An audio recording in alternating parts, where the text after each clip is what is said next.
Hello guys, আসসালামু আলাইকুম। দেখেন আজকে কি নিয়ে আসছি। এই যে মরিচ ভর্তা, সব সিদ্ধ। এই যে কলমি শাক, দেখাও এটা কলমি শাক, এটা করলা, এটা হচ্ছে গাজর সিদ্ধ, এটা হচ্ছে সিদ্ধ পটল, বটবটি, আর হচ্ছে ঢেঁড়স, শসা, ডিম সিদ্ধ, বিটরুট, আর হচ্ছে গাজর।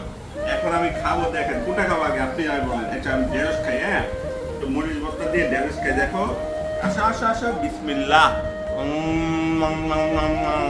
মজা।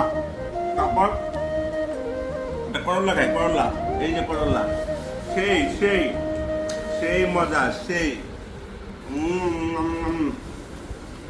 ওইটাই মজা রে। আসলে ভালো সিদ্ধ দিয়ে খাওয়া উচিত, মানে ন্যাচারাল সিদ্ধ। তারপর দিয়ে খাবো শাক, এই যে কুমড়ি শাক। কুমড়ি শাক একটু বেশিই নেই, কারণ কুমড়ি শাক আমার কাছে খুব ভালো লাগে, ঢেঁড়সও ভালো লাগে। এই যে কুমড়ি শাক দেখেন গাইস, খুবই মজা।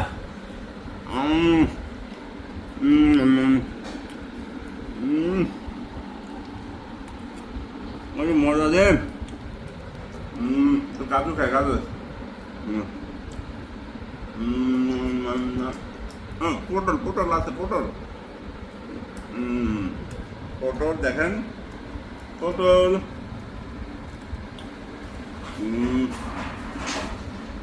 খুবই মজা। আপনারা অবশ্যই বাসায় খাবেন রেসিপিটা। তো ভালো থাকবেন, আসসালামু আলাইকুম।